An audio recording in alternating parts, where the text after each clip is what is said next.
Ce laboratoire a été l'un des premiers en Europe à pouvoir mesurer les nanoparticules.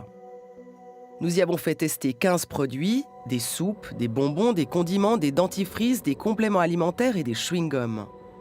Sur les étiquettes de tous ces produits figurent nos fameux additifs, le E171 et le E551. Mais aucune ne mentionne l'indication nano. L'idée, c'était d'aller extraire l'additif du produit alimentaire et ensuite de le caractériser par de l'imagerie par microscopie électronique et balayage, et donc ensuite d'aller mesurer donc, les particules que nous avons observées pour savoir quelle était la distribution en taille des particules de chacun des additifs, et notamment pour savoir s'il y avait des nanoparticules, c'est-à-dire des particules de taille inférieure à 100 nanomètres présentes dans l'additif considéré. Une nanoparticule mesure entre 1 et 100 nanomètres. Juste pour le plaisir de la comparaison, un globule blanc mesure 10 000 nanomètres. Pour chaque produit, la procédure est la même. Suivons l'analyse d'un chewing-gum. Donc on va aller rechercher l'additif dioxyde de titane dans la couche externe de ce chewing-gum. Donc là, ce qu'on va faire, c'est qu'on va mettre ce chewing-gum dans un petit flacon, on va ajouter de l'eau, on va mélanger un petit peu jusqu'à obtenir une suspension blanche. Et ensuite, on le mettra dans un bain ultrason pour bien mélanger l'additif avec le liquide. On procède alors à plusieurs lavages pour extraire le dioxyde de titane de tous les autres ingrédients.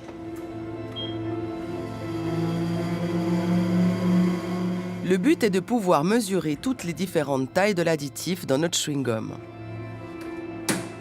On récupère une suspension dans laquelle il n'y a plus que les particules de dioxyde de titane, donc on a éliminé toute la matrice qui pouvait rester dans le liquide. Maintenant, l'idée, c'est d'aller déposer une goutte de cette suspension contenant donc les particules de dioxyde de titane sur un petit substrat pour ensuite les observer au microscope électronique à balayage.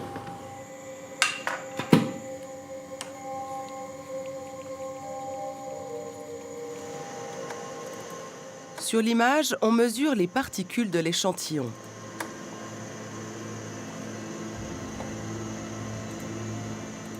Et on découvre aussi des nanoparticules. Voilà. Et donc on voit que cette particule fait environ 67 nanomètres de large. Quand on descend en dessous d'une certaine taille, les propriétés de la matière peuvent changer. Et donc par exemple, si on prend le cas du dioxyde de titane, si on a des particules de dioxyde de titane qui font autour de 150 nanomètres, par exemple, on va avoir un blanc extrêmement pur en fait. Sauf que quand on fabrique des particules de 150 nanomètres, on ne fabrique pas que des particules de 150 nanomètres. On va avoir une certaine distribution de taille. On va avoir des particules à 150, mais on va aussi en avoir qui vont être plus grosses et d'autres qui vont être plus petites. Et donc, on va avoir une partie de ces particules qui vont être en dessous de 100 nanomètres et donc qui vont être des nanoparticules. Alors, est-ce qu'il y a des nanoparticules dans ces 15 produits que vous avez devant vous? Bonsoir Stéphane. Bonsoir Manuel. On va parler pourcentage de nano, c'est important. Oui, il y en a, je vous le confirme. 100% de dioxyde de silicium sous forme nano dans ces produits, par exemple dans ce mélange pour salade de qualité et prix, il en contient.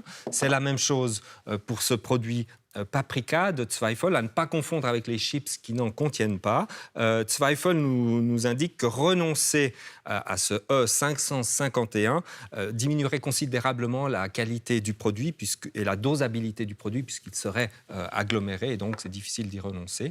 La même chose du côté de l'aromate, aussi à 100%.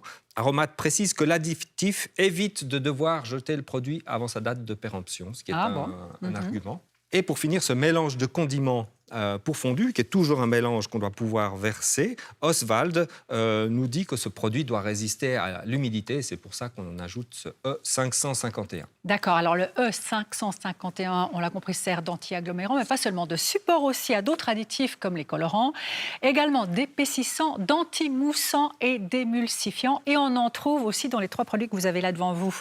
Oui, qui sont des produits qu'on va diluer avec de l'eau, donc c'est un petit peu plus étonnant. Dans ce lait de noix de coco en poudre, on en trouve, Thai Kitchen, et puis on en trouve dans ces 2 plats déshydratés, comme ces nouilles au poulet. Et ces cornettes au fromage de Subito. Et là, le fabricant nous précise qu'il ne s'agit pas vraiment d'un ingrédient, mais que c'est un ingrédient d'un ingrédient, c'est-à-dire l'huile de tournesol qui est en poudre contient lui-même de l'additif. D'accord, ça c'est une explication. Bon, Ouais. ça c'était pour le E551. On passe Exact. maintenant au E171, le fameux, si l'on peut dire, dioxyde de titane. Exact. Dans ces produits, il y en a alors. Oui, et là, on en trouve des proportions qui varient entre 26 et 42 %. On en a dans ces bonbons Trolli. Et puis, on en trouve aussi dans ces M&M's. Le dioxyde de titane sert ici à améliorer l'apparence, la brillance des produits. Alors, M&M's nous communique qu'ils ont renoncé à cet additif et qu'en Europe, dans la confiserie, à partir de juin 2020, on n'en trouverait plus. D'accord, comme quoi c'est possible. Exact. Voilà. Et là, on a dans ces produits-là aussi bonbons chewing gum. Oui, on en trouve dans ces chewing-gums V6 Dental à la menthe et dans ces autres paquets de Stimorol Peppermint qui sont aussi à la menthe. La fonction aussi, c'est de donner une brillance de surface au produit. D'accord, mais on ne s'attendrait pas à en trouver dans des chocolats. Et pourtant, hein, Exact. Alors, on en a trouvé dans cette boîte de chocolat. Oui. Il faut préciser que dans cette boîte, nous avons fait analyser ces 4 pralinés qui se trouvent au centre, qui contiennent une écriture dorée. Et c'est sur ces 4 pralinés que le test s'est fait.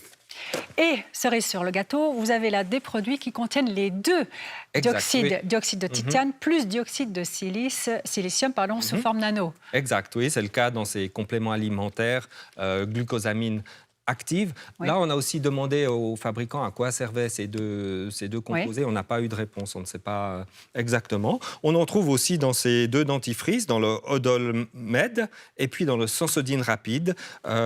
Ici, on l'appelle, sur la liste des ingrédients, il s'appelle Hydrated Silica. Il a un D'accord. autre nom. Ouais. Mais c'est un peu la même fonction. GlaxoSmithKline Contactné nous affirme que le produit est sans danger pour la santé. C'est sa version. Oui. Alors, nous aurions bien voulu pouvoir vous montrer comment et à quel moment du processus de fabrication d'un bonbon, d'un chewing-gum, d'une soupe, ces E171 et E551 sont incorporés. Impossible. Nous avons envoyé une quinzaine même de demandes à des fabricants. 2 n'ont pas répondu du tout et aucun n'a accepté d'ouvrir ses portes. Comme quoi, il y a un léger malaise. Merci Stéphane pour cette démonstration et ce test.